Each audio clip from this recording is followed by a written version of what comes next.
Hey guys, como vocês estão? Espero que tudo bem. Hoje eu vim aqui com mais uma resenha, protótipo de resenha, digamos assim, de mais um livro. Mas eu não tenho ele físico, eu escutei o e-book dele, mas estamos falando do livro O Homem de Giz, da autora C.J. Tudor.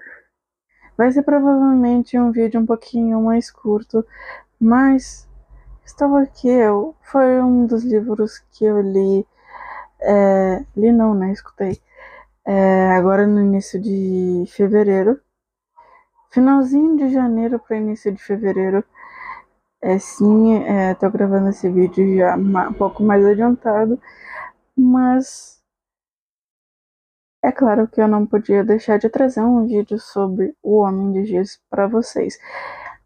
Esse livro já fazia um tempinho que eu queria ler ele, porém nunca tinha dinheiro. Mas aí então eu achei o audiobook dele e eu gostei muito do audiobook. Em alguns momentos eu acabava me perdendo um pouquinho, mas a gente voltava assim, um pouquinho, a gente se encontrava um pouco, né? Em alguns momentos e alguns personagens, a autora deixou a desejar porque deixou alguns detalhes muito rasos, né? Eu também ouvi outras pessoas aqui no YouTube falando a mesma coisa, que tinha alguns personagens, alguns detalhes, algumas coisas muito rasas, né? Que ela tinha que ter colocado um pouco mais ter trabalhado um pouco mais nesses detalhes específicos. Mas enfim, o livro fala sobre um grupo de amigos e ele intercala entre o presente e o passado. As coisas começam a ficar estranhas depois que o Ed, que é quem narra a história pra gente, e os seus amigos estavam no parque. E ele começa a admirar uma menina e de repente um dos brinquedos do parque se solta e acaba atingindo a menina, deixando boa parte do seu rosto deformado. Não muito tempo depois, ele e seus amigos acabam criando um código secreto que seriam os Homens de Giz. Cada um dos seus amigos e ele tinha uma cor de giz para desenhar os bonecos, para eles poderem se conversar com os desenhos dos Homens de Giz. E não muito tempo depois, algumas coisas começam a acontecer de muito estranhas.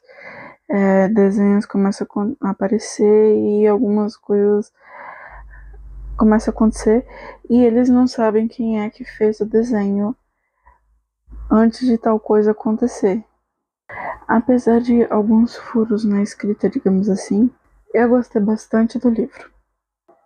Eu acredito que a autora deveria ter elaborado um pouquinho melhor a história de alguns personagens e não ter deixado tão inconclusivo, tão em branco algumas coisas, para poder ter deixado mais explicado algumas coisas que acabou passando talvez um pouco despercebido, ou enfim, principalmente ali no último capítulo, ali o final do último capítulo, que ficou uma coisa um pouquinho bagunçada, assim,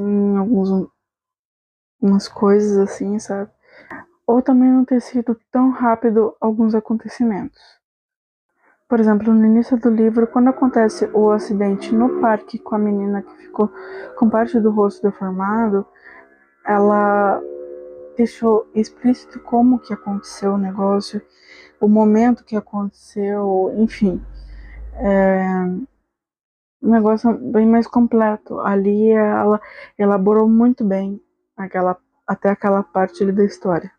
Vi em um vídeo que a menina, agora eu não me lembro o canal, eu vou tentar achar o canal, o vídeo da menina que tem essa teoria. Eu vou deixar o link aqui pra vocês aqui na descrição, se eu conseguir achar, tá? Tinha essa teoria que o Ed poderia ser esquizofrênico. Por isso que algumas coisas pareciam tão confusas, e também se juntava ao fato de, na época, que todas as coisas aconteceram na vida dele e dos amigos, eles eram crianças, ali pelos seus 11, 12 anos. Mas o livro não deixa de te prender do início ao fim. Mas, assim, acredito, eu gostaria que o livro tivesse tipo uma continuação para explicar algumas coisas, porque justamente algumas coisas passaram muito rápidas e não teve muita explicação, enfim. Espero que vocês tenham gostado desse livro. Isso é mais ou menos o que eu achei do livro. E botei esse pontinho aqui no final da teoria que eu vi nesse vídeo dessa outra menina. E eu até achei interessante essa teoria dela, que ela falou dessa teoria. Eu achei bem interessante, sim. Faz um pouco de sentido. Acho que faz um pouco de sentido. Além de que ele teria traços de. Além de que também ele tinha traços de Alzheimer. Que o pai dele tinha Alzheimer e ele tinha um pouco desses traços. Então, sim, eu achei que fazia sentido. Porque podia estar tudo ligado, ou não, ou só pelo fato dele sim ter Alzheimer, então algumas coisas ter, pelo fato dele ter alguns sintomas de Alzheimer, alguma coisa também fica confusa. Então, mas tem outras coisas que não se encaixam exatamente no Alzheimer. Mas enfim. Acontecem umas coisas aí no final que eu acho que ao mesmo tempo que vocês vão ficar surpresos, vocês vão ficar um pouquinho confusos e vão ficar meio surpreendidos. É um misto de emoções. Então é isso. Agora sim, até o próximo vídeo. Espero que vocês tenham gostado. Não se esqueça de se inscrever caso você não seja inscrito. Deixar seu like e seu comentário aqui também aqui embaixo, tá bom? Que isso é muito importante para mim e para todos os criadores de conteúdos aqui na plataforma, tá bom? Então é isso e até o próximo vídeo.